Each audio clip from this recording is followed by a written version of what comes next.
Assalamualaikum everybody. Welcome to yet another episode of Bakhabar. ये है episode 13. Thank you for being with us throughout this journey. 13 episode तक. Thank you for your love and your support and your feedback.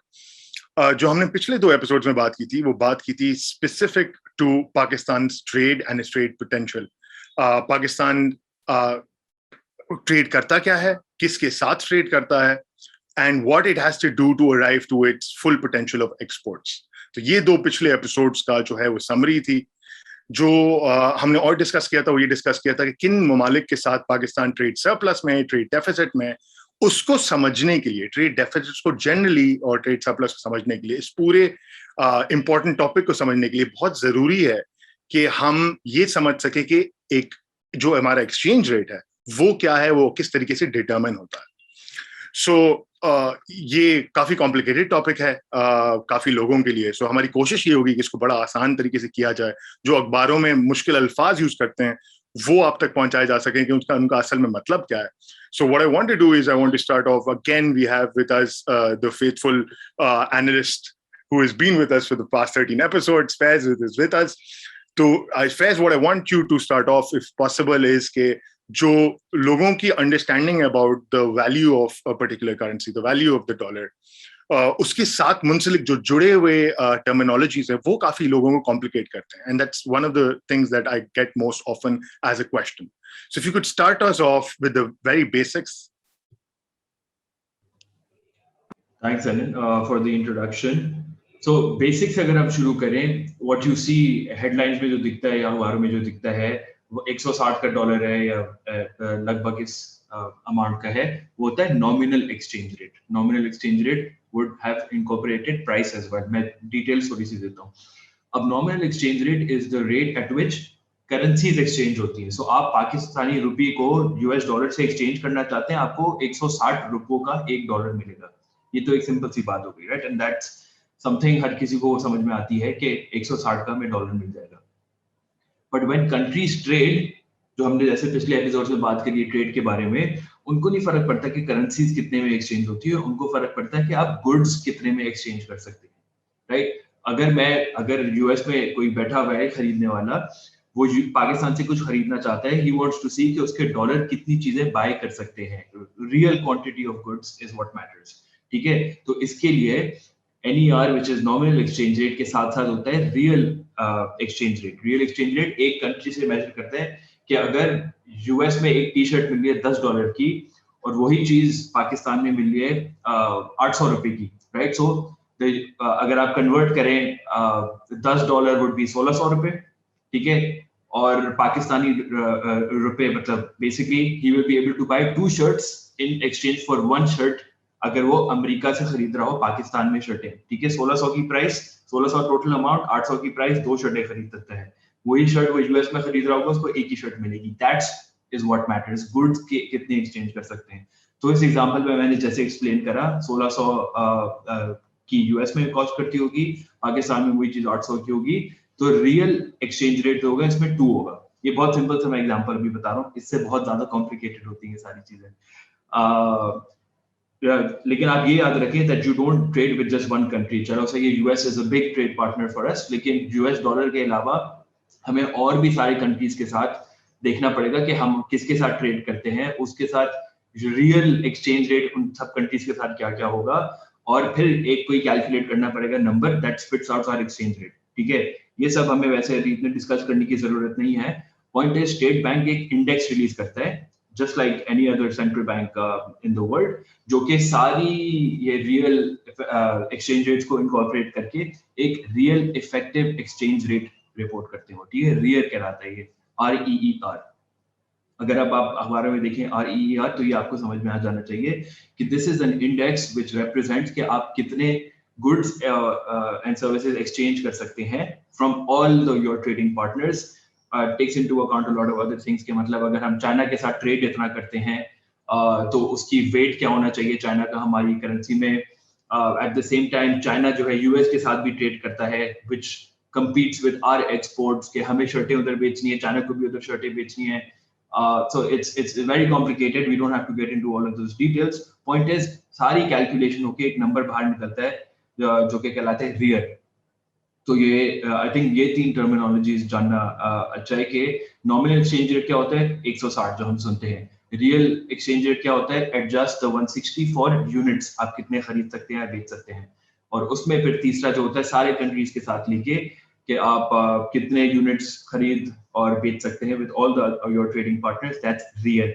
और ये index होता है 100 से शुरू होता है 2010 में, but let's talk about it a bit मोर।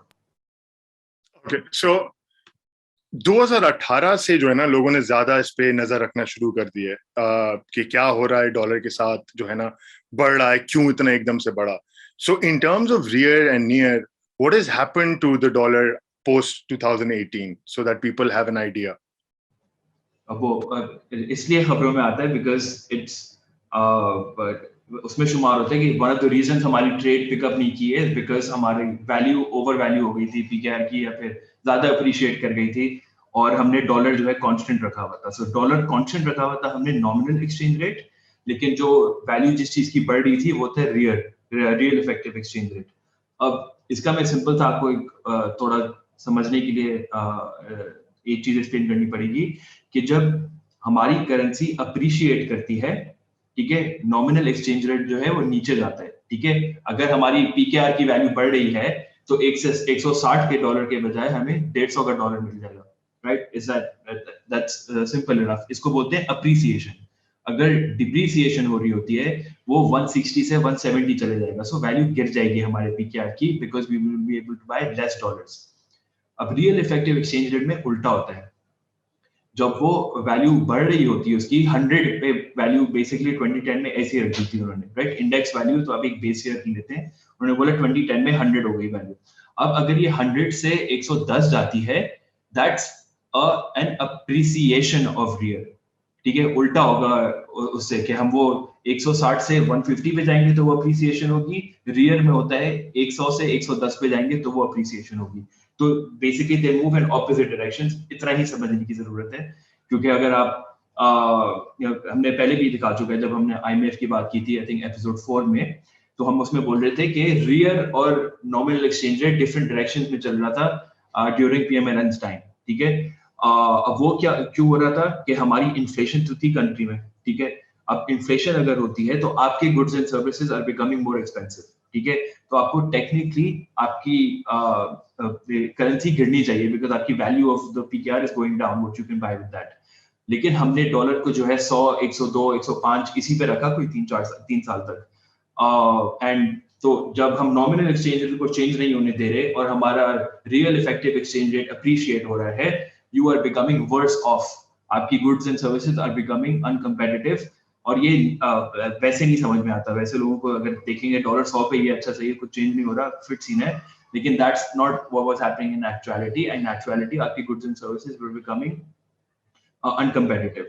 तो इसलिए 2018 के बाद जब ऑब्वियसली नई गवर्नमेंट आई and they had to think about कि अच्छा इसको इंप्रूव कैसे कर सकते हैं। टू बी वेरी ऑनेस्ट वो पीएमएलएन के आखिरी साल में शुरू हो गया था बिकॉज दे रियलाइज ये सस्टेनेबल नहीं है, तो उन्होंने फिर पीकेआर को आई थिंक 130 तक ले गए थे 100 से or something like that during their last finance ministers round, ताकि अब जो अप्रिशिएट हो रहा था हमारा रियल इफेक्टिव एक्सचेंज रेट उसको मैच कर सकें नॉमिनल एक्सचेंज रेट के साथ। तो इसलिए बेसिकली जरूरी है कि आप दोनों को साथ साथ लेके चलें, रियल इफेक्टिव एक्सचेंज रेट को और नॉमिनल एक्सचेंज रेट को, and that's why it's been in the news. Great. So लोगों को 2018 की भी कहानी समझ में आ गई क्योंकि सबसे ये फेवरेट टॉपिक है जब भी डॉलर डिस्कस होता है। We'll get into that later on if we have time, because that's something that's slightly political as well. जो रियर के बारे में है वो लोग जो काफी पढ़ते हैं, there's a couple of myths regarding the rear. You've spoken about this in the past as well, in a past episode. I just found कि यार ये episode would make it very pertinent, very relevant, कि किसी को अगर समझना हो, जैसे रियर के बारे में कहते हैं कि अगर रियर जो है वो 100 से ऊपर है तो करेंसी ओवरवैल्यूड है, right? Is that right? Is that wrong? What is the kind of yardstick? What is the kind of facts about the rear that people should keep in mind? मतलब yardstick या fact से पहले समझे ना कि मतलब ये बनाया कैसे index. I try to explain a bit कि उन्होंने 2010 को बेस ईयर लेके बस बोला कि इसके आगे हम देखेंगे 100 से चेंज कैसा होता है ये नंबर, ठीक है। सो हाँ, अगर आप देखें रियर को 110 पे, तो आप ये बोल सकते हैं कंपेयर टू 2010, राइट, 11 साल पहले से अब जाके जो है वैल्यू बढ़ी है, सिर्फ ये बोल सकता हूँ मैं। If it's at 110 compare to 100 in 2010, I can say 10% value जो है उसकी अप्रिशिएट कर चुकी है। I can't say that it's over valued या अंडर वैल्यूड। दिमाग में लोग वैसे ही सोचते हैं कि अच्छा नहीं, 2010 से अगर वैल्यू बढ़ गई है तो ओवर वैल्यूड है। हम, आप या मैं नहीं बोल सकते कि 2010 में हमारी करेंसी ओवर वैल्यूड थी कि नहीं थी, right. You don't know if it was at its true value in 2010, तो फिर अब जाके अगर ऊपर जा रही है, अब जाके अगर ऊपर चले गई है तो अब ओवर वैल्यूड होगी। सो इसको थोड़ा सा समझने की जरूरत है कि ऑल यू कैन से इज के हिस्टोरिकल कॉन्टेक्स्ट में अगर आप हिस्ट्री से अपने माजी से कंपेयर करें तो आपकी वैल्यू बढ़ी हुई है या गिरी हुई है, दैट्स व्हाट यू कैन से। एक जो आप चीज बोल सकते हैं ना, which is what I was talking about, के directions of nominal exchange rate और रियर के डायरेक्शंस कैसे चल रहे हैं। हमारा मार्केट बेस्ड एक्सचेंज रेट आया है कोई मई 2019 में, उससे पहले like we were preparing for the IMF, तो इसलिए मई 2019 मार्च ऐसी कुछ में हमने उसको मार्केट बेस करना शुरू कर दिया। इसकी थोड़ी देर में हम बात करते हैं कि मार्केट बेस होता क्या है। लेकिन उससे पहले हम मैनेज करते थे अपनी करेंसी, राइट। मैनेज हम we try to keep it to 100, then we try to keep it to 130, और फिर जब हमने मार्केट बेस करा वो 170 टच करने को चला गया था। तो ये दैट इज बेसिकली सबसे पहले जो है आपका रियल चेंज होगा, which is in actuality आप गुड्स एंड सर्विसेज कितनी एक्सचेंज कर सकते हैं बाकी कंट्रीज के साथ, और फिर जाके market based exchange rate will show you the output of those changes. ठीक है, ये बस आपके समझने की बात है। ये इन मिथ्स में ना पड़े कि 2010 में 100 था, अब जाके 102 हो रहा है या 103 हो रहा है तो ओवर वैल्यू है करेंसी। कभी कभार आई थिंक एक जमाने में जब 90s पे पहुंच गया था रियर, सब बोल रहे थे बहुत अंडर वैल्यूड है currency. You can not make statements like that. फिर जाके जब वो 90 से 95 टच करना शुरू हुआ तो उस आगे ओवर वैल्यू हो गया। So people just I think वो मिसकंसीव करते हैं कि अगर ऊपर जा रहे हैं रियर तो उसका मतलब ओवर वैल्यूड है, नीचे जा रहे हैं तो अंडर वैल्यूड है। That's not what it means. उसको आपको यार्ड स्टिक जो आपको रखनी है दिमाग में वो है 2010 में 100 होता था, उससे ऊपर या तो आपकी करेंसी की डिमांड इतनी बढ़ गई है कि आप वो you know in value terms उसकी वैल्यू बढ़ गई है तो तभी वो 110 को जा रहा है, या फिर आपकी करेंसी की डिमांड इतनी गिर गई है कि वो 90 को जा रहा है। That's all you can say compare to 2010। उसके अलावा इतनी ऐसा आप कोई उससे आउटपुट नहीं ले सकते। अच्छा, we started off this episode थोड़ा सा ना differently.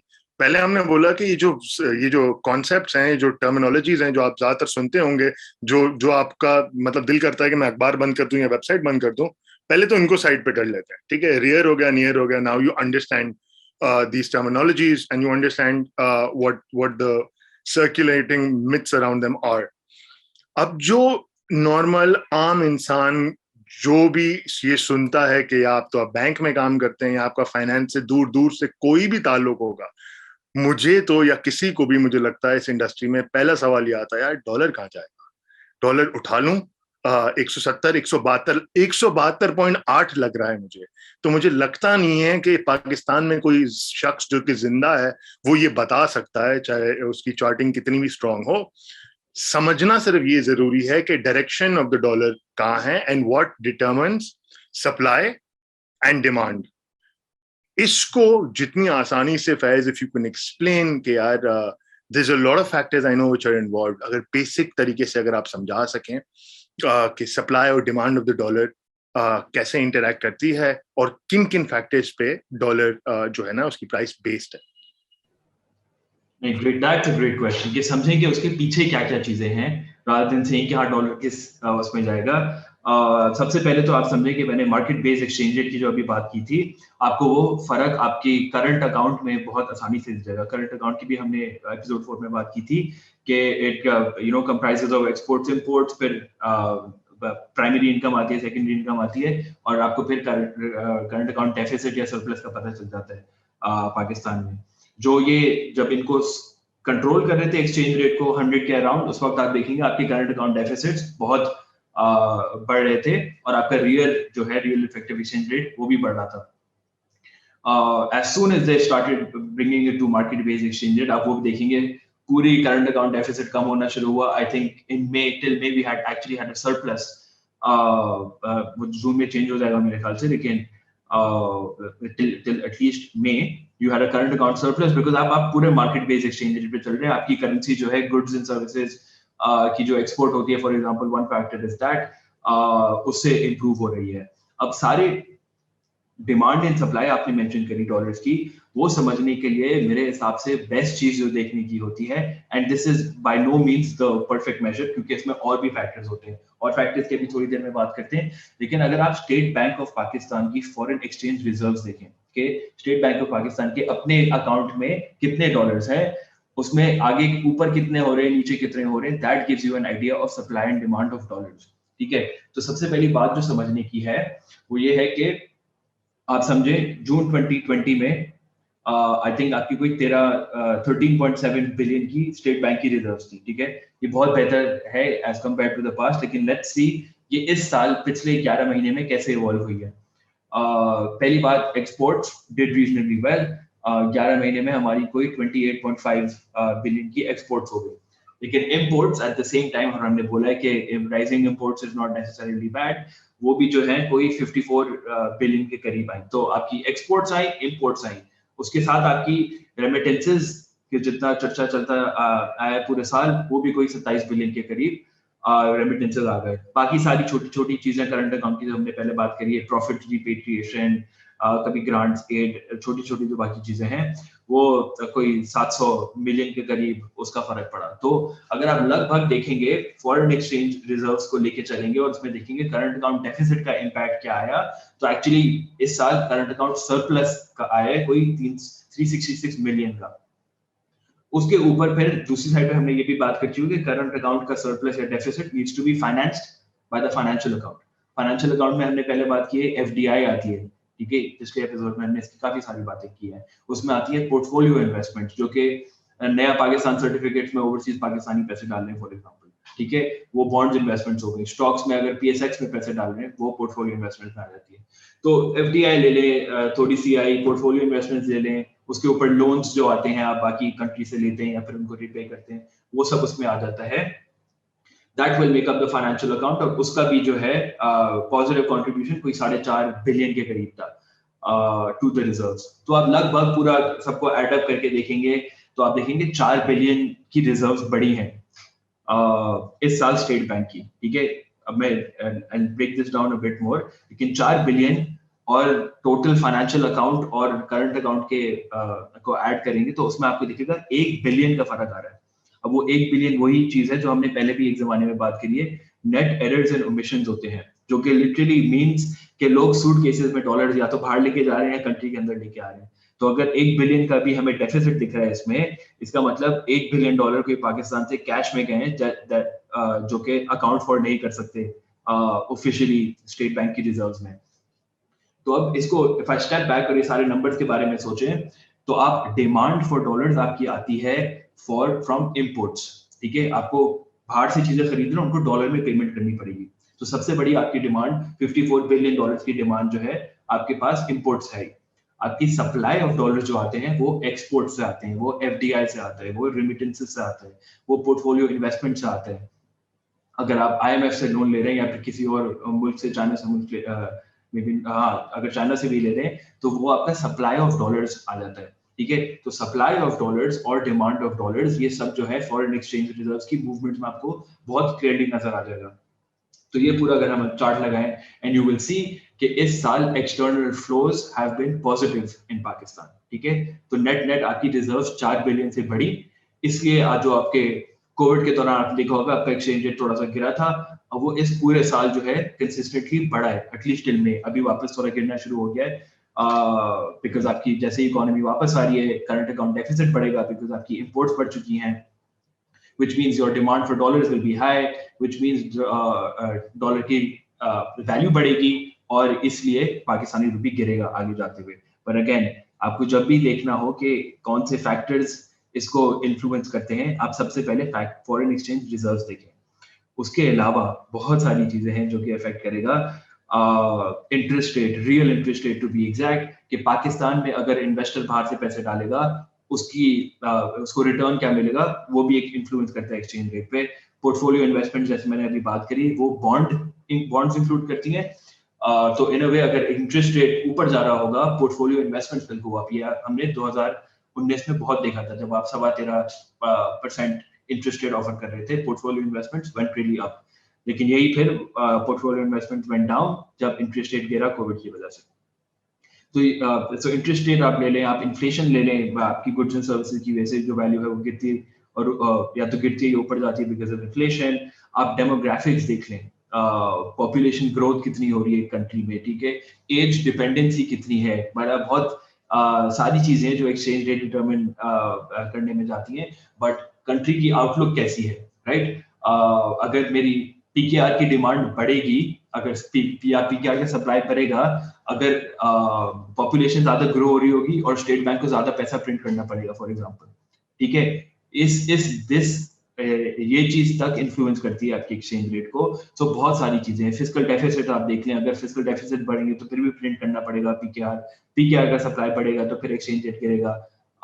So instead of we just list all the factors down instead of explaining all of them, लेकिन बस दिमाग में रखने की ये बात है कि जैसे आपने बोला कि 172.8 की प्रेडिक्शन आई है डॉलर की, it is almost impossible to make those kinds of predictions because बहुत से moving parts हैं और internationally globally moving parts हैं। तो आप ये नहीं कह सकते कि सिर्फ अगर पाकिस्तान के फॉर एग्जांपल एक्सपोर्ट्स ऊपर जा रहे हैं तो आपका एक्सचेंज रेट अच्छा होगा। Yes, it is a big factor into external inflows into the country, but not the only factor. Wonderful explanation, Faiz. This has helped me as well. But just look, and correct me if I'm wrong here. लोगों को समझाने के लिए बड़ा आसान तरीकेकार ये अगर मैं कहूँ कि हम लोग as Pakistan, our central bank cannot print dollars. तो आपके पास और कोई ऑप्शन तो है नहीं डॉलर करने का, हासिल करने का। सो आप डॉलर्स कहाँ से लाएंगे? आप लाएंगे एक्सपोर्ट से। जब आपके पास डॉलर्स आएंगे, जब आप अपनी चीजें बाहर भेजेंगे और बेचेंगे तो डॉलर्स आएंगे। इफ यू गेट FDIs, बाहर के ममालिक, बाहर की companies, if they invest in your country, that's how dollars come in. Remittances, इस पे हम लोग वापस आते हैं because this is a very hot topic, और जो है ना, this is slightly political as well. ये तीसरा ऑप्शन आ गया, एंड फला लोन्स आ गए, बहुत सारी चीजें आ गई। I am just trying to tie this up because हम लोगों ने अब जो जाके 13th एपिसोड पे इन चीजों की बात करना शुरू की है इज बिकॉज इससे पहले आने वाले topics, whether it was balance of payments, whether it was trade, whether it was the IMF, इन सारी चीज, all of these things are the moving parts also that Faiz speaks about, कि इनको समझना भी जरूरी है because they have an impact. Printing of money, the reliance on the central bank for printing money, population growth की बात बहुत अच्छी बात की। I forgot that part of that, and that's easy to forget, I think, for a lot of people.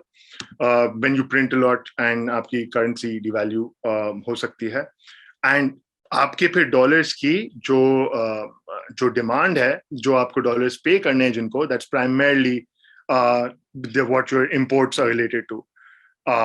So import cover वगैरह ये सारी चीज रखना। So I think for most things, जब आपको एक डायरेक्शन मिल जाती है, डॉलर ऊपर नीचे क्या हो गया, आप कोई टेक्निकल एनालिस्ट या चार्टिस्ट या कोई बैंकर तो है नहीं, आपका काम ट्रेड फाइनेंस तो है नहीं, हर रोज सुबह को आपको डॉलर का रेट तो देना नहीं है किसी को।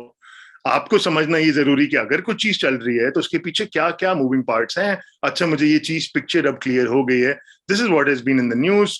Faiz has already told you, आप रिजर्व्स के नंबर पे नजर रखें और इन 4-5 चीजों की नजर रखें। It'll help explain, it'll help you uncover कि अच्छा ये क्यों हुआ है या आगे क्या होते हुए लग रहा है। बाकी you don't have a mystic ball to uncover के 172.93 पे डॉलर जो है वो नवंबर में जाएगा, ये तो आई थिंक बहुत मुश्किल है। अब आ जाते हैं आखिरी चीज पे जो मुझे लगता है, and correct me before if I've made any mistakes in the explanation, Faiz. अब जो मेन मुझे लगता है जो हॉटेस्ट टॉपिक, वो हॉटेस्ट टॉपिक है रेमिटेंसेस का, और वो है कि तकरीबन 30-31 बिलियन का फिगर है जो इस साल में आना है रेमिटेंसेस का। रिकॉर्ड ग्रोथ है, हर रोज आप न्यूज पर सुनते हैं। एक तो इससे क्या फर्क पड़ता है, ठीक है, शुड बी बेसिक कि भाई बाहर से डॉलर आता है आपके पास तो सप्लाई बढ़ती है, but what is this happening on the back of, क्या मामला चल रहे हैं रेमिटेंसेस के, and how does this affect generally Pakistan? नहीं, just to answer your first question, आपने बिल्कुल सही explain किया, spot on in terms of the recap.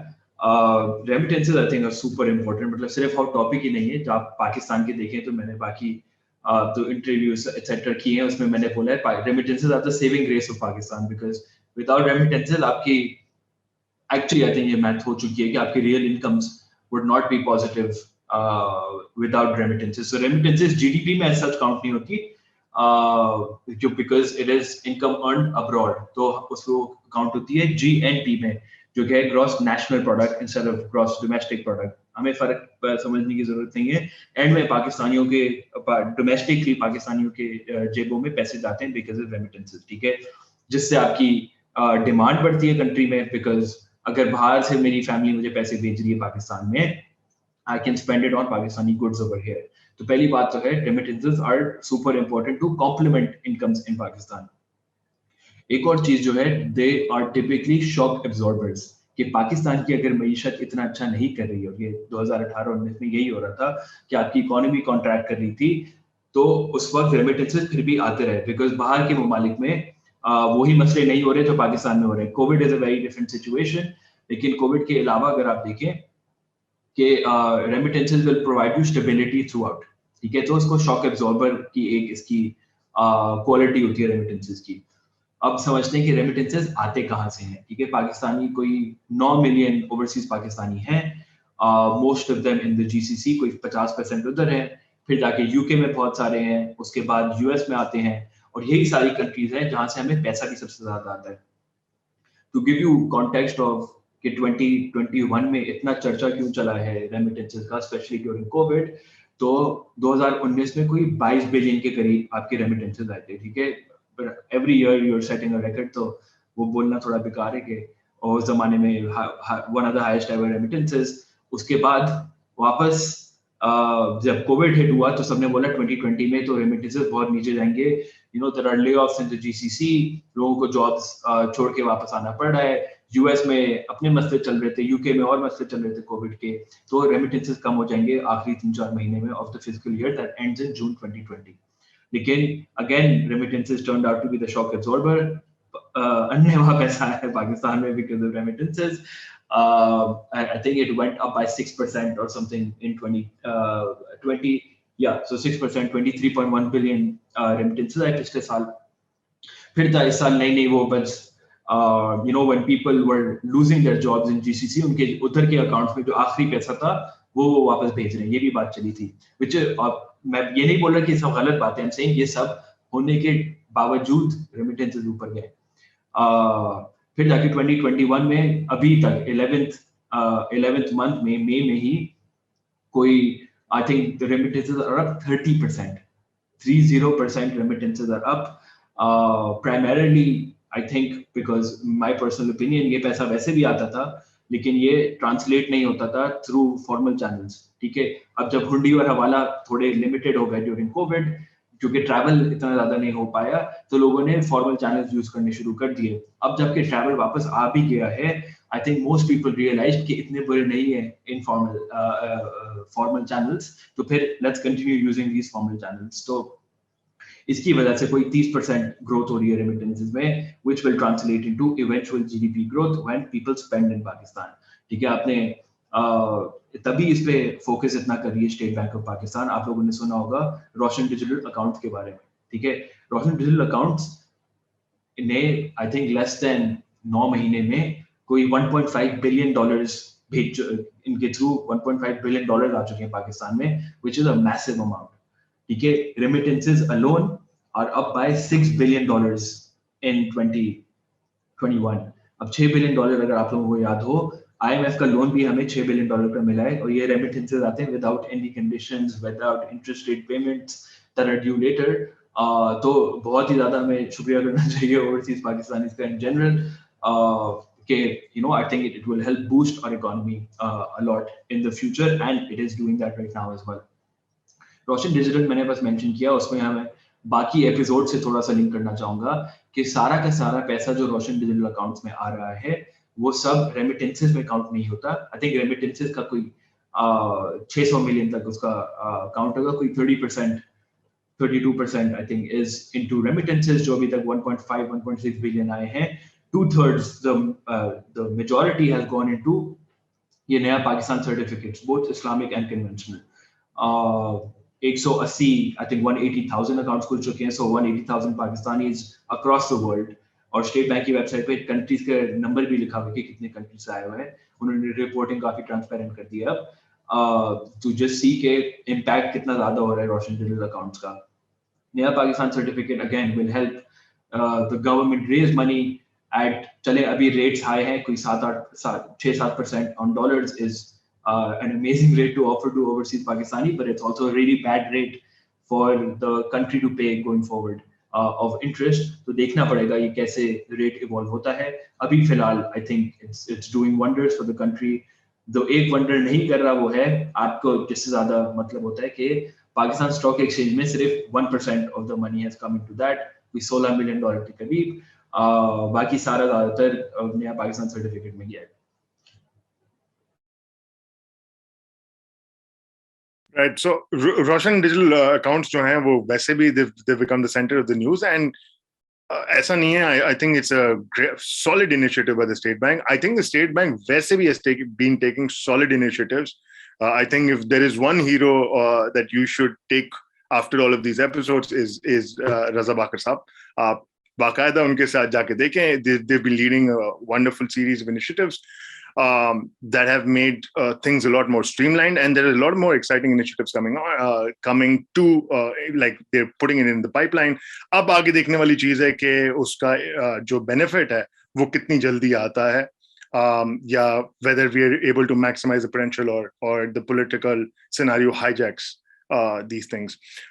बाकी अगर मैं इसको रिवर्स में ले जाऊं, I think for this episode Faiz has done a wonderful job explaining कि value of dollar है किस चीज पे based, rear क्या है, near क्या है, उसकी surrounding myths क्या हैं, and most importantly जो इस value, इस currency की value के पीछे है determining factors, वो क्या होते हैं, interlinking with all of what we've spoken about in the past as well. These episodes, please go and watch. It's just a couple of topics, but a couple of topics will help open up your view about the economy and about important topics so that you can have intelligent discussions. So I think as far as currency exchange rate is concerned, this is a good primer to have. Until the next time, until the next topic, Allah Hafiz.